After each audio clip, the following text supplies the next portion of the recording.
last lecture, we learned about the lymphatic system organs. Also, we learned about the vessels of lymphatic system. In the first part, we learn about the vessels, capillary, and the duct of lymphatic system. And in the second part of lymphatic system, we learn about the organ which is very much important for your immunity system and your lymphatic system. So in today's lecture, we would be learning about a diseases or a disorder which is related to the lymphatic system. So last के 2 lectures में हमने first part में lymphatic system जो है उसमें duct कौन से present रहते हैं, उनसे वेसल्स क्या प्रेजेंट रहती, कैपिलरीज क्या प्रेजेंट रहती, इसके बारे में देखा था. सेकेंड पार्ट में हमने ऑर्गन्स जो है वो लिम्फेटिक सिस्टम में कौन से ऑर्गन्स है जो लिम्फेटिक सिस्टम को सपोर्ट करते हैं उनको. अभी के लेक्चर में हम जो लिम्फेटिक सिस्टम है वो उसने प्रॉपर वर्क नहीं किया तो कौन से डिसऑर्डर्स आपके बॉडी में कैरिड आउट हो सकते हैं, आपको क्या तकलीफ हो सकती है, इसके बारे में देखेंगे. Many conditions can affect the vessels, gland and organ that make up a lymphatic system. बहुत सारे कंडीशंस है जिसकी वजह से आपके वेसल्स को, ग्लैंड्स को या ऑर्गन्स को जो चेंज और अफेक्ट हो सकता है. Some happening during the development before the birth. जो कुछ चेंजेस है वो बर्थ के बिफोर होने वाले हैं, तो कुछ जो चेंजेस है वो ड्यूरिंग आपके चाइल्डहुड जब आप बच्चे रहते हैं तब होने वाले. तो other develop the result of disease and injury. और जो कुछ बाकी के जो चेंजेस है वो कब होने वाले हैं, जब आपको कुछ इंजुरी हुई, आपके लिम्फेटिक सिस्टम को कुछ डैमेज हुआ या उसको कुछ डिसीजेस हुआ, उसकी वजह से भी आपकी जो लिम्फेटिक सिस्टम है वो डैमेज होने वाली है. Some common and less common diseases are the disorder of the lymphatic systems are include lymphadenopathy, lymphadenoma. यहाँ पे ये जो पार्ट है यहाँ पे आपको एनलार्जमेंट या बड़ा हुआ ऐसा स्वेलिंग आया ऐसा दिख रहा है, तो इसको लिम्फ नोड एनलार्जमेंट बोलते हैं. कभी कभी आपने देखा होगा कि आपके कान के पीछे ऐसा थोड़ा सा स्वेलिंग आया होता है या थ्रोट के नीचे भी स्वेलिंग आता है, उसको लिम्फेडिनोपैथी ऐसा बोलते हैं. तो ये जो लिम्फेडिनोपैथी है किसकी वजह से होती है. So enlarge lymph node are due to the infection. आपको कौन सा इन्फेक्शन हुआ या आपको थ्रोट, सोर थ्रोट बोलते हैं जिसको, आपके थ्रोट में कुछ इन्फेक्शन हुआ या कुछ आपको कैंसर वगैरह जैसा इन्फेक्शन रहेगा, तो ये जो लिम्फ नोड्स है जिसको हम सर्वाइकल लिम्फ नोड बोलते, नेक लिम्फ नोड बोलते हैं, ये एनलार्ज होते हैं. Some common infection include a strep throat. आपको मालूम होगा गले की जो खराश बोलते हैं या गले में जो इन्फेक्शन होता है, इसकी वजह से भी आपके नेक के जो लिम्फ नोड रहते हैं वो एनलार्ज होते हैं. ऑल्सो जो HIV का इन्फेक्शन रहता है उसमें भी आपके लिम्फ नोड जो है वो एनलार्ज होते हैं. ऑल्सो आपको कुछ स्किन का इन्फेक्शन हुआ तो उसमें भी आपको जो लिम्फ नोड्स है वो एनलार्ज होते हैं. 2 लिम्फ नोड एनलार्ज होते हैं. मैंने लास्ट लेक्चर में आपको बताया था कि जो लिम्फ नोड का काम है वो क्या है, फाइटिंग करना. एक कौन सा भी इन्फेक्शन रहेगा या कौन से भी पैथोजन रहेंगे या कौन सा भी बैक्टीरिया रहेगा तो उसको किल करने का काम आपकी कौन करती है, लिम्फेटिक सिस्टम करती है. उसमें जो लिम्फ नोड है वो करते हैं. हमने उनका साइज भी देखा था 2.5 सेंटीमीटर, ये जनरल साइज है. लेकिन इससे भी जब ये लिम्फ नोड बड़ा हो जाता है तो उसको लिम्फेटिक एनलार्जमेंट बोलते हैं और लिम्फेडिनोपैथी बोलते हैं. अभी आपको समझ में आया. जो स्किन इन्फेक्शन है या कैंसर या फिर आपको थ्रोट का इन्फेक्शन रहेगा या मोनोन्यूक्लियोसिस रहेगा, इसकी वजह से ये जो लिम्फ नोड है जो नेक में प्रेजेंट रहते हैं वो एनलार्ज होते हैं. लिम्फेडिनाइटिस रेफर टू द लिम्फेडिनोपैथी. लिम्फेडिनाइटिस को क्या बोलते हैं, lymphadenopathy that is caused by the infection और इन्फ्लेमेटरी कंडीशन. आपको कौन सा भी इन्फेक्शन हो गया आपके लिम्फ नोड्स को तो उसको लिम्फेडिनाइटिस ऐसा बोलते हैं. पेरिटोन को हुआ तो हमने पेरिटोनाइटिस बोला था, तो यहाँ लिम्फ नोड को हुआ तो इसको हम क्या बोलेंगे, लिम्फोडिनाइटिस ऐसे बोलेंगे. सो लिम्फ नोड का एनलार्जमेंट और स्वेलिंग ये साइन रहता है कि आपको कुछ तो इन्फेक्शन आपके बॉडी में है, इसके वजह से वो जो लिम्फ नोड है वो वहाँ पे एनलार्ज हुआ है और वो लिम्फ नोड का एनलार्जमेंट इसको लिम्फेडिनोपैथी ऐसे बोलते हैं. तो यहाँ पे ये जो है ये लिम्फेडिनोपैथी के एग्जांपल्स है. ये जो लिम्फ नोड्स हैं नेक के रीजन के या सर्वाइकल के रीजन के, वहाँ पे एनलार्जमेंट हुआ है. तो लास्ट लेक्चर में हमने देखा था ग्रोइंग रीजन जो थाई के बीच का रहता है वहाँ लिम्फ नोड प्रेजेंट रहते हैं. यहाँ आर्मपिट में लिम्फ नोड प्रेजेंट रहते हैं, नेक में लिम्फ नोड्स प्रेजेंट रहते हैं. ऑल्सो ये जो है थोरैसिक डक्ट रहता है लेफ्ट का, राइट लिम्फेटिक डक्ट ऐसा हमने बोला था. देन यहाँ बीच में जो पेट के है ये पेयर्स पैच प्रेजेंट रहता है, अपेंडिक्स भी उसका एक एग्जाम्पल रहता है. सो ये सब चीज़ें हमने देखी है. लेकिन ये जो लिम्फ नोड है ये कब स्वेल होता है, जब आपको थकान है, आपको थ्रोट का इन्फेक्शन है या आपको फीवर है और आपको कैंसर का इन्फेक्शन हुआ है या फिर आपको कुछ भी थ्रोट इन्फेक्शन या स्किन का इन्फेक्शन या कहाँ तो आपको स्किन डैमेज हुई है, वुंड हुआ है आपको, तो ये जो लिम्फ नोड है वो यहाँ पे एनलार्ज होते हैं। आपने देखा होगा कि बचपन में आप चलते-चलते आपके लेग को कुछ इंजरी हुई, तो इधर स्वेलिंग आ जाता है और ये इन्फेक्शन वगैरह हुआ, कुछ पस फॉर्मेशन हुआ, तो आपका जो थाई के यहाँ का ये जो रीजन है वहाँ पे ऐसा क्लॉट या स्वेलिंग आया है ऐसा लगता है। This is because of lymphadenopathy, क्योंकि आपके जो पैर के वहाँ पे जो इन्फेक्शन हुआ है वो आपके बॉडी में स्प्रेड नहीं होने चाहिए। इसके वजह से आपके जो ये थाई के जो लिम्फ नोड्स है वो फाइट करते हो और फाइटिंग के टाइम उसका जो साइज है वो इनलार्ज होता है। Second is mesenteric lymphadenitis. So what is mean by the mesenteric lymphadenitis? आपका जो इंटेस्टाइन है इसको ज्वाइंट करने के लिए एक लेयर रहता है, उसको मेसेंट्री ऐसे बोलते हैं। जब ये मेसेंट्री को इन्फेक्शन हो जाता है या आपके इंटेस्टाइन को इन्फेक्शन हो जाता है और एब्डोमेन को इन्फेक्शन हो जाता है, तब ये जो मेसेंट्रिक लिम्फ नोड्स है वो एनलार्ज होते हैं और वो फाइट करते हैं। इसकी वजह से इसको मेसेंट्रिक लिम्फेडेनाइटिस ऐसे बोलते हैं। This is an inflammation of lymph node in the abdomen. मैंने अभी आपको बोला कि जो एब्डोमेन है या आपका जो इंटेस्टाइन है वहाँ पे ये मेसेंट्रिक लिम्फ नोड एनलार्ज होते हैं। Then next is the tonsillitis. Tonsillitis तो सबको मालूम है, this is the inflammation and infection of tonsil. आपको सबको मालूम है कि थ्रोट में यहाँ पे ये जो टॉन्सिल्स प्रेजेंट रहते हैं, कभी भी आप डॉक्टर के पास गए तो पहले वो चेक करते हैं कि आपको कुछ इन्फेक्शन हुआ है क्या, टॉन्सिल्स आपके स्वेलन है क्या, क्योंकि ये जो इन्फेक्शन है ये बाहर से आया है क्या, आपने खाना खाया वहां से आया है या नोज से आया है, ये चेक किया जाता है। सो ये जो टॉन्सिल्स है ये जो रहते हैं इनको पैलेटाइन टॉन्सिल बोलते हैं। सो ये टॉन्सिल्स को जब इन्फेक्शन हो जाता है अब उसको इन्फ्लेमेशन, इन्फ्लेमेशन मीन्स क्या, सूजन आना, इन्फेक्शन मीन्स क्या, उसमें पस हो जाना। तो इन्फ्लेमेशन एंड इन्फेक्शन हो जाता है तब उसको टॉन्सिलाइटिस ऐसे बोलते हैं। अभी ये जो टॉन्सिलाइटिस है वो क्या है, आपके बॉडी का एक डिफेंस मैकेनिज्म है।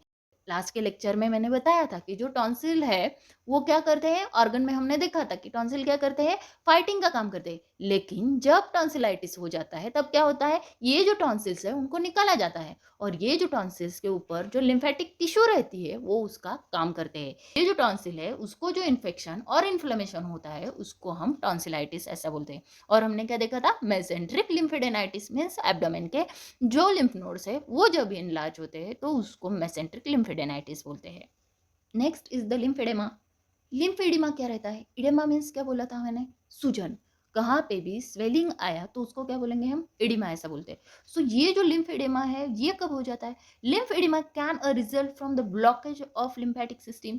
जो लिम्फ है, लिम्फ हमने क्या बोला था, ये फ्लूइड है, अभी ये लिम्फ नोड का एनलार्जमेंट नहीं है। अभी ये जो लिम्फेडिमा है जो फ्लूइड है, पानी है, वो कहाँ तो एक्यूमुलेट हो जाता है। एक्यूमुलेट होने के रीजन क्या रहेंगे, एक तो आपकी वेसल जो है वो कहाँ तो ब्लॉक हुई होंगी या उसको कुछ इंजुरी हुई होंगी या कुछ रेडिएशन की वजह से उसको निकाला गया होगा, तो वहाँ पे जो लिम्फ नोड्स है वह उनको निकालने की वजह से वहाँ पे जो लिम्फ है वो क्या होता है, अक्यूमुलेट हो जाता है और उसको हम लिम्फ इडिमा बोलते हैं। So lymph oedema can result from the blockage of lymphatic system caused by scar tissue from a damage lymphatic vessel and node. मैंने अभी आपको बोला कि वेसल डैमेज होने की वजह से और नोड डैमेज होने की वजह से लिम्फेडिमा जो है वो अकर होता है। Lymphoedema also often seen a lymph node are remove from those who have a surgery. जिनकी सर्जरी हुई है, जिनको रेडिएशन दी है, ऐसे पेशेंट में आपको लिम्फेडिमा जो है वो बिल्ड हुआ हुआ ऐसा दिखता है। Lymphatic fluid are mostly accumulated in arm region and leg region. क्यों आर्म रीजन में और लेग रीजन में ये एक्यूमुलेट हो जाते हैं, क्योंकि वहां पे आपके लिम्फ नोड जो है उनका नंबर जो है वो ज्यादा रहता है। Lymphoedema is very mild and quite painful. ये जो लिम्फेडिमा है वो माइल्ड है और पेनफुल रहता है। The lymphedema are at risk for a serious and potentially life-threatening deep skin infection. अभी ये जो लिम्फेडिमा है ये ऐसा ही वहां रह गया तो वहां क्या हो जाएगा, स्किन के अंदर प्रेजेंट है तो स्किन को क्या हो जाएगा, इन्फेक्शन हो जाएगा और इसकी वजह से आपकी जो डीप स्किन है उसमें खराब होने के चांसेस ज़्यादा रहते हैं। तो अभी आपको समझ में आया लिम्फेडिमा क्या रहता है, ये जो लिम्फ है वो वहाँ एक्यूमुलेट हो जाता है और वहाँ पे स्वेलिंग आ जाता है। और ये जो लिम्फ है वो क्यों एक्यूमुलेट हो जाता है, एक तो आपका लिम्फ नोड वहाँ से निकाला होगा या आपकी जो वेसल है वो कहाँ तो ब्लॉक हुई होंगी, रेडिएशन की वजह से, कैंसर की वजह से यहाँ के जो लिम्फ नोड्स है उनको निकाला जाता है। अभी लिम्फ नोड कैंसर के पेशेंट में क्यों निकाले जाते हैं, क्या रीजन रहता है, कैंसर जो है वो बहुत स्ट्रांगली सर्कुलेट हो जाता है एक जगह से दूसरी जगह तक। अभी ये जो कैंसर है इसके सेल्स को प्राइमरी लेवल पे आपके लिम्फेटिक लिम्फ नोड जो है वो फाइट करते हैं, लेकिन इन्फेक्शन बहुत ज़्यादा होने की वजह से ये जो लिम्फ नोड है वो खुद ही क्या करते हैं, ये जो इन्फेक्शन है ये पूरी बॉडी में सर्कुलेट होने के चांसेस रहते हैं। इसकी वजह से जिनको कैंसर हुआ है वो पेशेंट में लिम्फ नोड जो है वो जब एनलार्ज होते हैं, वो इन्फेक्टेड हो जाते हैं, तब उनको निकाला जाता है। क्योंकि हमने क्या देखा था कि जो लिम्फ है वो पूरी बॉडी में सर्कुलेट होता, और लिम्फ में क्या रहते थे, लिम्फोसाइट्स प्रेजेंट रहते थे। लेकिन जब ये लिम्फ आपके लिम्फ नोड से ट्रांसफर हो रहा है तो ये लिम्फ नोड ने क्या किया है, अभी कैंसर सेल ऑक्यूपाई किए हैं, और ये कैंसर सेल अभी आपके पूरे बॉडी में जाने के या सर्कुलेट होने के चांसेस रहते हैं। तो अभी समझ में आया आपको लिम्फेडिमा क्या रहता है। सो लिम्फेटिक वेसल ब्लॉक हुई तो क्या हो जाएगा, आपका जो लिम्फ है वो वैसा ही वो ऑर्गन में क्या हो जाएगा, एक्यूमुलेट हो जाएगा। क्योंकि हमने क्या देखा था, जो बॉडी को ब्लड रिक्वायर है वो कितना था 20 ml, और उसमें से वेंस में कितना जाता है 17 ml, और रेस्ट ऑफ 3 जो है वो बॉडी में वैसा ही पड़ा रहता है। जो प्लाज्मा ऑर्गन के ऊपर, टिश्यू के ऊपर वैसा ही है उसको हम लिम्फ बोलते हैं। और ये लिम्फ क्या होता है, लिम्फेटिक वेसल में, लिम्फेटिक कैपिलरी में और लिम्फेटिक डक्ट से आपके सर्कुलेशन का पार्ट रहता है।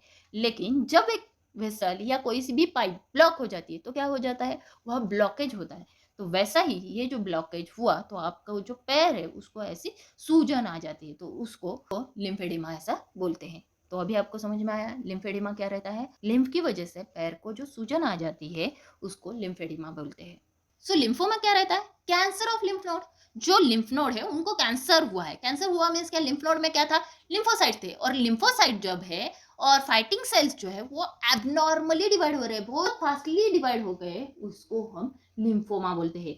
Abnormal cell division of lymphocyte present in the lymph node is called as a lymphoma. इसको हम क्या बोलेंगे, लिम्फोमा ऐसे बोलेंगे। सो यहाँ पे ये जो है ये ट्यूमर सेल है, और ये ट्यूमर सेल से क्या करती है, लिम्फ जो है वो एब्सॉर्ब करती है जो ट्यूमर सेल है। और लिम्फेटिक सिस्टम का काम क्या रहता है, एक जगह से दूसरी जगह को लिम्फ ट्रांसफर करना, पूरे बॉडी में वो सर्कुलेट होता है, और सर्कुलेट होने के बाद में वो हार्ट में एंटर हो जाता है। लेकिन ये जो लिम्फेटिक सिस्टम है वो फिल्टर करती है बैक्टीरिया को, पैथोजन को, और उनको किल करती है। लेकिन कभी कभी लिम्फेटिक सिस्टम में ही कैंसर है तो वो क्या ट्रांसफर करेगी, कैंसर सेल एक जगह से दूसरी जगह तक।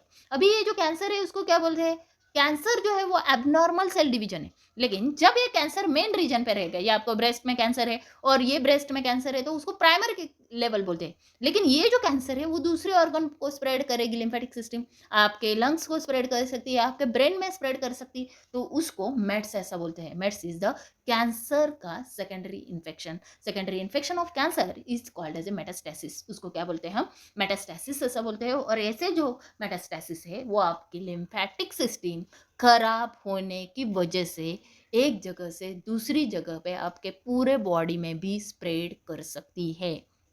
Next is the लिम्फेजेनाइटिस।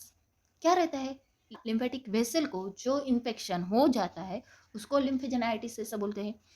Then lymphangioma, this is the condition that you born with it. आप जब बच्चे रहते हैं वहाँ से ही ये जो लिम्फ एंजियोनोमा है वो आपके बॉडी में रहता है। It is a mall formation in the lymph system. अभी ये जो है वो लिम्फ सिस्टम में हुए चेंजेस को बोलते हैं malformation. It is a malformation of lymphatic system. आपकी जो लिम्फेटिक सिस्टम है उसका malformation. Malformation means क्या, कि जो लिम्फेटिक सिस्टम है इसका एक वे रहता है कि यहाँ से यहाँ जाने का है, ये यहाँ पे इसको एक ओपनिंग रहेगा, या यहाँ पे इसको नोड्स प्रेजेंट रहेगा। लेकिन कभी कभी ये जो लिम्फेटिक सिस्टम है जैसा बताई वैसी नहीं रहती, वो कहाँ तो आर्टरीज में घुस जाती है या कहाँ तो वेंस में घुस जाती है, तो इसको माल फॉर्मेशन ऐसा बोलते हैं। और ऐसा माल फॉर्मेशन जो है वो बाय बर्थ रहता है बच्चों में। ऐसा जो माल फॉर्मेशन है वो कंजेनाइटल डिसीज बोलते हैं। कंजेनाइटल मीन्स क्या बोला था मैंने, लास्ट लेक्चर में बोला था मैंने, कंजेनाइटल मीन्स आपको जो डिसीज बर्थ से रहते हैं उनको हम कंजेनाइटल ऐसा बोलते हैं। So lymphangioma is a non-cancerous fluid collection और bump under the skin. Lymphangioma क्या रहता है, आपके जो स्किन के अंडर अनकंट्रोल वेसल्स का ग्रोथ होके वहां पे पानी और फ्लूइड जो है वो अक्यूमुलेट होता है। आपके लिम्फेटिक सिस्टम का काम क्या रहता है, लिम्फ को ट्रांसफर करना एक जगह से दूसरी जगह पे, या फ्लूइड को ट्रांसफर करना। ऑल्सो आपके लिम्फेटिक सिस्टम का काम क्या रहता है, जो आपकी डब्ल्यूबीसीज है और उसको एक जगह से दूसरी जगह पे ट्रांसफर करना। पर जब ये लिम्फेटिक वेसल एबनॉर्मली डिवाइड हो जाती है और एक ही जगह पे 10 या 100 लिम्फ वेसल फॉर्म हो जाती है, तब उसमें क्या हो जाता है, ब्लॉकेज हो जाता है। और ब्लॉकेज होने की वजह से जो बच्चे हैं उनमें ऐसी वेसल्स जो है वो पाई जाती हैं। फ्लूइड कलेक्शन जो है वो फॉर्म होके वहाँ पे एक सिस्ट फॉर्म हो जाता है, और ये जो सिस्ट है this is because of lymphangioma. So most of lymphangioma can occur during the child born. जब चाइल्ड बर्थ होता है तभी ही लिम्फेंजियोमा है वो ऑकर हो जाता है। ये कंजेनाइटल है, मैंने ऑलरेडी बोला है आपको, कंजेनाइटल मीन्स बाय बर्थ से वो हो जाता है। और उसका जो लोकेशन है वो आपका हेड और नेक यहाँ पे आपको ऑकर होता है, लेकिन बॉडी में वो कहाँ भी ऑकर हो सकता है। तो ये जो है वो लिम्फेंजियोमा का एग्जांपल है। आपने देखा होगा कि कुछ कुछ बच्चों में नेक के नीचे ऐसा स्वेलिंग आया होता है, उसका लिम्फेंजियोमा होता है, क्योंकि लिम्फेटिक वेसल जो है वो बहुत ज़्यादा फ्लूइड को एक्यूमुलेट करके उसका वहाँ पे सिस्ट हो जाता है। सिस्ट मैंने क्या बोला, जो पानी है उसका जो गांठ तैयार होता है उसको सिस्ट बोलते हैं। ये जो लिम्फेंजियोमा है वो दब जाता है, उसको ये जो स्वेलिंग है वो हार्ड नहीं रहता क्योंकि वो सिस्ट है, पानी का गांठ है। सो ऐसा जो लिम्फेंजियोमा है वो बच्चों में पाया जाता है। तो अभी आपको समझ में आया, लिम्फेटिक सिस्टम जो रहती है उसमें बहुत सारे डिसऑर्डर्स रहते हैं due to vessel blockage. Vessel block होने की वजह से हो सकता है, या वेसल्स का अनकंट्रोल डिवीजन होने की वजह से हो सकता है, या कैंसर ऑफ लिम्फेटिक सिस्टम हो सकता है, या लिम्फ नोड्स का एनलार्जमेंट जिसको हम लिम्फेडिनोपैथी बोलते हैं वो भी हो सकता है। तो ये सब चीज़ें आज के लेक्चर में हमने पूरी डिस्कस की है कि नेक्स्ट लेक्चर में हम एक्सक्रीटरी सिस्टम के बारे में देखेंगे। Thanks for watching.